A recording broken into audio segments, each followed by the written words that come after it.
Assalamualaikum. Today we will cover some cardiac terms. Cardiac output.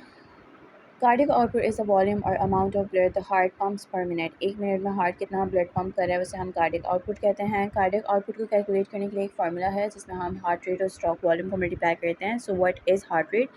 Heart कितनी दफ़ा contract हो रहा है एक मिनट में उसे हम हार्ट रेट कहते हैं। नॉर्मल वैल्यू होती है 6200 बीट्स पर मिनट। जबकि स्ट्रोक वॉल्यूम वो अमाउंट ऑफ ब्लड होता है जो कि लेफ्ट वेंट्रिकल के अंदर पाया जाता है और वो हर कॉन्ट्रैक्शन में इजेक्ट होता है, उसे हम स्ट्रोक वॉल्यूम कहते हैं। Pre load and after load.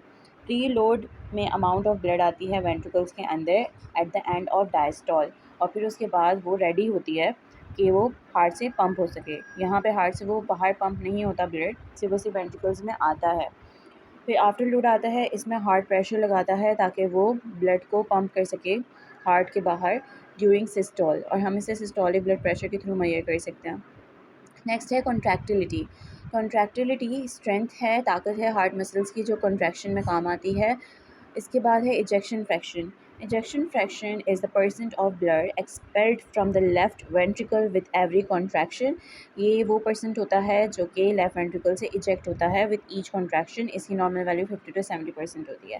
Next है layers of the heart. There are three main layers of the heart: epicardium, myocardium and endocardium. Epicardium is the exterior layer, the outermost layer of the heart. Epi means upon, while myocardium is the middle layer, which is responsible for pumping action, and myo means muscle. While endocardium is the thin inner layer, lies inside of the heart and wall, and endo means within. फिर next है pericardium. Pericardium thin sac होता है जो कि heart को surround करता है। It also has two layers: parietal pericardium and visceral pericardium. Parietal pericardium is the outer layer of the pericardium, जबकि विज़रल लेयर जो है वो एपिकार्डियम को एडियर करते हैं, मतलब एपिकार्डियम के सराउंड पाया जाता है। नेक्स्ट है blood flow through the heart.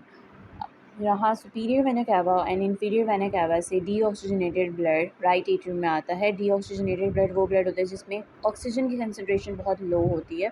फिर वो राइट एट्रियम से राइट वेंट्रिकल में जाता है थ्रू ट्राइकस्पिड वॉल्व, और फिर उसके बाद वो पल्मोनरी आर्टरी के थ्रू लंग्स में जाता है। लंग्स में जाकर फिल्टर होता है, ऑक्सीजनेटेड में कन्वर्ट होता है और फिर पल्मोनरी वेन के ज़रिए राइट एट्रियम में आता है, फिर राइट वेंट्रिकल में जाता है। राइट एट्रियम और राइट वेंट्रिकल के बीच में भी वो वॉल्व पाई जाती है जिसका नाम होता है बाइकस्पिड और माइट्रल वॉल्व, और फिर उसके बाद वो आयोटा में जाता है थ्रू आयोटिक वॉल्व, और आयोटा के ज़रिए फिर वो पूरी बॉडी में ट्रांसफ़र होता है। और ये प्रोसेस बार बार रिपीट होता है जिसमें deoxygenated blood right side of the heart आता है, फिर लंग्स में जाके फिल्टर होता है, then left side of the heart and aorta से पूरी बॉडी में।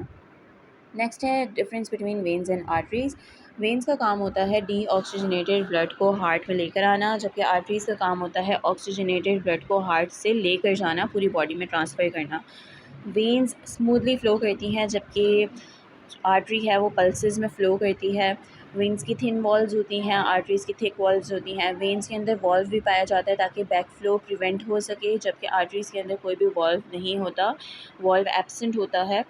वेन्स के अंदर प्रेशर बहुत लो होता है जबकि आर्टरीज़ के अंदर प्रेशर हाई होता है। The only exceptions to this are the pulmonary artery and pulmonary vein. Thank you so much for watching. If you find this video helpful, don't forget to like, share and subscribe.